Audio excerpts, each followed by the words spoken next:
I like to draw when traveling, especially things that catch my eye in museums. A while ago I realized I was drawing a lot of animal sculptures from Iran.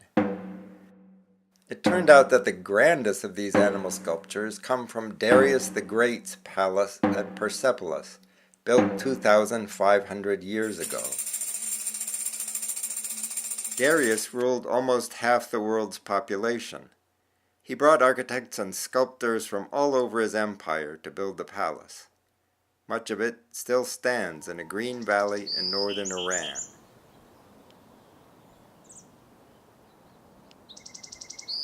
Animals occupy a place of honor at Persepolis. Archaeologists can't exactly say why.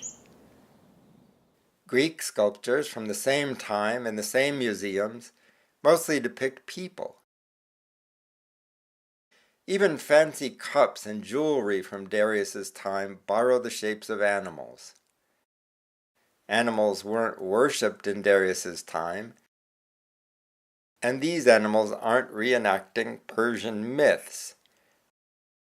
Maybe the Persians just admired animals. The exterior walls of the palace are lined with rows and rows of stone carvings, people bringing gifts to the emperor. The men are stiff profiles. Animals are the stars. Nomads from the north bring a horse. An African brings an elephant tusk and an okapi. Here's how an okapi looks in color. Thinking of making a children's book out of this, I added color to some of the carvings. A donkey comes from India. Among the other gifts are bulls, horses, goats, a deer, and an antelope. Afghans bring a camel. Shepherds bring big woolly sheep. From Persia, Darius's own country, comes an angry mother lion and her cubs. Darius may have had a lion park nearby. This tiny picture, a wax seal, shows him hunting lions with a bow and arrow. There's a carving of Darius's chariot on the palace wall.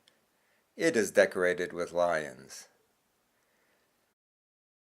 In Darius's time, lions lived in Persia. Some of the biggest, most dynamic carvings at Persepolis are of lions.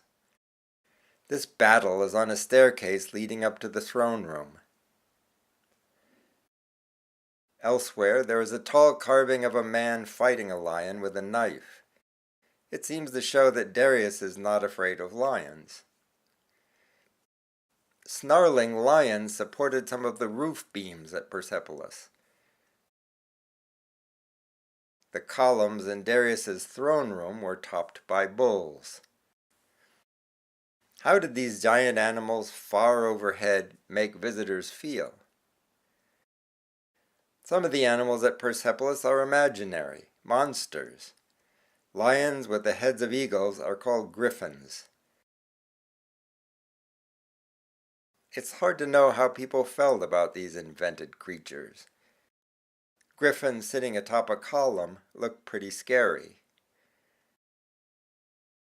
But this griffin bracelet, inlaid with jewels, just looks elegant. A winged bull looks angry, but not at us. A chimera combines an eagle, a lion, and a ram, an arsenal of weapons, a nightmare. In this carving, a man, Darius, calmly stands up to a chimera. One palace doorway is flanked by two giant bullmen. They are strange but not menacing, like Greek centaurs. Their fancy hats are probably crowns.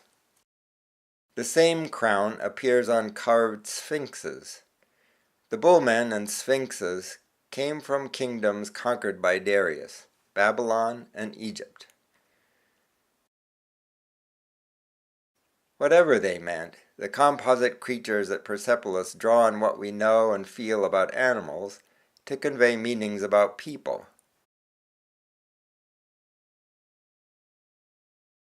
To dramatize how great he was, Darius showed he was master of the strongest, scariest animals. He used animals to bolster his prestige.